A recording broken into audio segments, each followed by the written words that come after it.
Good afternoon, YouTube. This video is about why we chose to move to New Zealand. I often get asked in comments, and various people have asked me why we moved here, and I thought rather than answer everybody individually, I would do a video of it. I'm quite happy to share, so that's what I'm going to do. I'm going to walk around the garden as I tell you the story rather than just sit still, so you've got something nice to look at, and I'll explain it. So back in 2004, December, my husband was asked to be best man at a friend's wedding, and we accepted, and he happened to live in Australia. So we went along, did the best man thing, did the wedding thing, and it was all very nice. And I really liked Australia. It was Perth, to be precise, in Australia, and I really liked Australia. And we looked at trying to move to Australia, but at the time my husband was 44 and he was getting very close to the cut-off age, and we decided perhaps that was too difficult after all. Now, many years ago, we did think about moving to New Zealand when the boys were smaller, but at the time we didn't meet the criteria. It was a point system, and we didn't meet the criteria at all, so that was not an option. We did look at other countries. We looked at Spain, Ireland.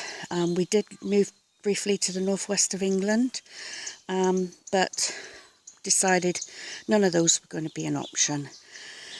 So I'm from Plymouth and Devon originally, in England, and like I say, in 2004 we looked at Australia, too difficult, so we revisited moving to New Zealand again, and we discovered that they'd reduced the points and we now met the criteria. So basically, I'll be honest, I wasn't keen. My husband was very keen. He was the driving force, really. So we come back from that holiday in the January. We put in our application and we were more or less accepted right away. My husband did a telephone interview and they gave us permanent residency straight away. So we had a year from then on to get over here. So by the September 2005, we'd actually moved over, lock, stock and barrel, all of us. And it was quite a horrendous journey. It was quite difficult getting everything to match up in the UK, obviously selling the house, getting the flights, etc. And we arrived on the South Island. We lived in Christchurch to start with. We lived there for about 3 years. Then we had about 7 years at a place called Swannanoa, which is a lifestyle, they call it, which is a 10-acre block, and they call them lifestyle over here. So now we've been living here in this house for the last 4 or 5 years, I think. We've been here 13 years all up. So, like I say, my husband was the driving force. I, myself, found it extremely difficult when I first came. I can honestly say for the first 2 years, all I wanted to do was go back to England. I really struggled. I did have quite bad depression at the time, and it got to the point where I didn't even want to get out of bed. So we ended up getting a little dog. That was Freddie, our first dog, and we got him, and he was a reason for me to get out of bed because he needed to be fed and walked and looked after. Like I say, my boys were 15 and 17, so they didn't really need me to mother them.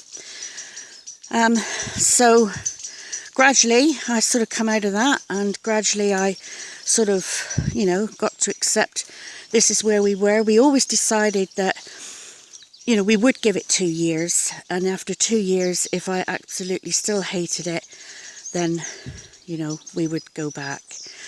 And it was small things that used to wind me up when I first come over. For example, I'll tell you a story. We bought a car and I had to get the exhaust replaced or have a look at because the exhaust wasn't working. And I looked in the yellow pages. They have a yellow pages here, and I looked in the yellow pages, and I'm looking and looking for exhaust specialists or exhaust replacement systems, whatever. And I couldn't find anything. And I thought, well, they must do exhausts out here. Do they, where do they do them? So I started ringing up some, what I would call a garage in the UK, which I discovered were car repairers. So got hold of them and explained to them I wanted my exhaust fixed, and did they do that sort of thing out here, and where would I get it fixed? It turns out you've got to look for muffler. Muffler. And that really wound me up for some reason. It really did wind me up. And, it was silly. It was a silly thing, but those silly little things become huge. When you're not happy with the place and you're really unhappy and you're depressed, that became a massive thing. And it's silly, really.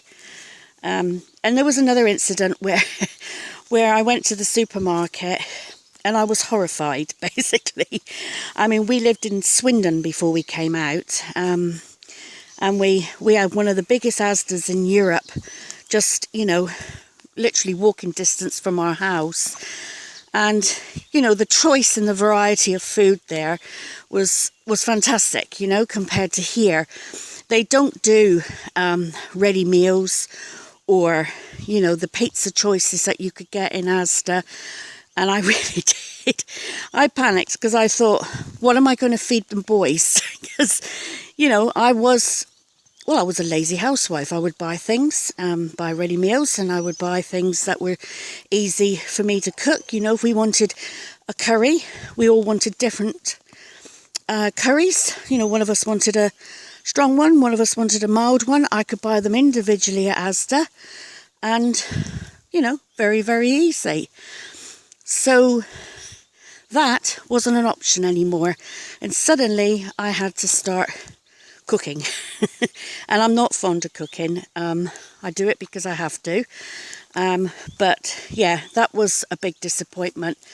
The other thing was I also asked for, in the supermarket, do you do cordial? And they didn't know what I was talking about. Cordial as in what you mix with water to make a drink. And they had no idea what I was talking about. So that again, that wound me up no end. So, really, you can let these little things really, really wind you up.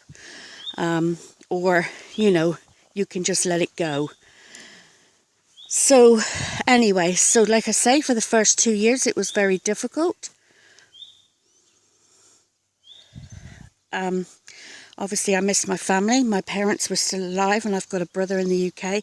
My husband's got family in the UK, but both his parents were dead, so that wasn't so bad for him.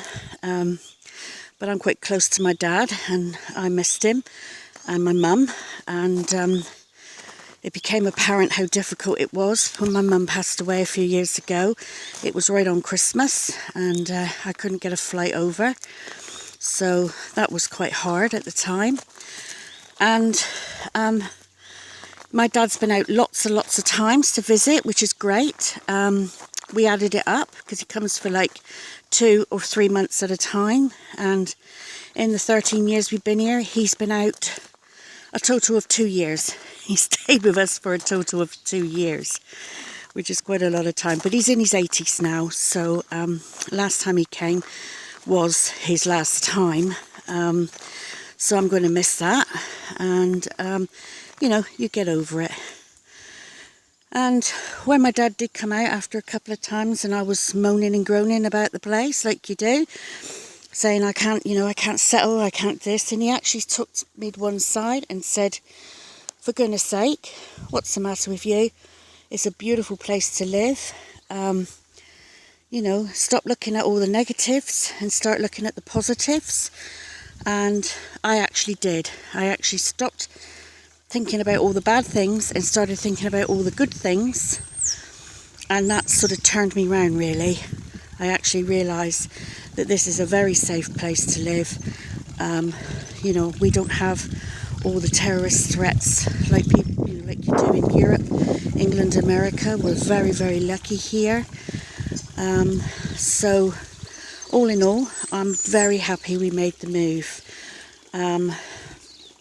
There were times when I just wanted to walk away. I wanted to get on the plane and leave everybody behind, but I didn't do that, obviously. So it is hard, and I'd say anybody who's thinking of doing it, yes, go ahead and do it if you want to do it, but you must give yourself at least 2 years to settle, at least 2 years. And then after 2 years, if you really hate it still, then that's, you know, that's probably the time to go back. So I hope that helps everybody. Answered the questions why we came to New Zealand. I'll tell you a story actually, how shocked I was when I first got here. I was walking Freddie through the woods. We lived by the beach when we first came over, and walking Freddie through the woods, and it must have been school. You know, school was chucking out, and I'm walking along, and this little boy on a little push bike came up beside of me and started talking to me. And I looked at him and I thought, what are you doing? You know, all right, I'm a female, but what are you doing talking to a stranger? And he carried on talking, and he was happy to talk, and we had a little chat and all that. And off he went then on his bike, and I was absolutely horrified, because I thought, you know, you're talking to a stranger, you're a young, I mean, he couldn't have been no more than 8 or 9, and, you know, talking to a stranger. You tell your children in the UK and probably other parts of the world, you don't talk to strangers, you don't look at anybody, you don't do anything, you come straight home from school, you know, you don't, which is what we done, you know, with our children. And this little kid started talking to me, and I realised, you know, I spoke to Kiwis about it, people from New Zealand, and they said, well, yeah, what's wrong with that? And they were like, it's normal, you know, that's normal, that's how we are here. And because it's such a safe country, and they don't, you know, I'm sure there is dodgy people here, but they didn't really worry about things like that. And I sort of thought, God, you know, it was a revelation. I thought, you know, the amount of times that I've warned my boys not to talk to people or talk to strangers or do anything like that is incredible in the UK. So, you know, I feel quite lucky and privileged now that we are living out here. And we did get citizenship we had to be here 3 years, and we were able to apply for citizenship, which we did. So we are fully fledged Kiwis, so we can get a Kiwi passport or retain our English passport, or both. So, you know, we've jumped in really now, both feet. We're here to stay. I've got no desire to go back to the UK anymore. I've been back a couple of times for holidays, etc., visit people, and I don't miss it at all. I don't miss the queues, I don't miss the traffic, I don't miss the small spaces. I've got so much space here. We've got a wonderful life. We spend a lot of time in our garden, which we love.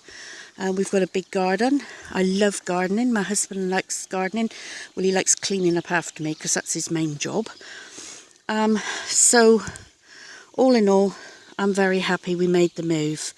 And we're very settled now. And, like I say, I would not go back. Not go back at all. So, I hope you enjoyed my story. If you've got any questions, please feel free to ask. I've got no problem answering questions. Happy to do that. And please like or dislike and subscribe. And thank you for watching. I've got a comment on that. That rhododendron's stunning. It's the first time it's flowered this year. Beautiful. Anyway, thanks for watching, and I'll catch you later. Bye for now.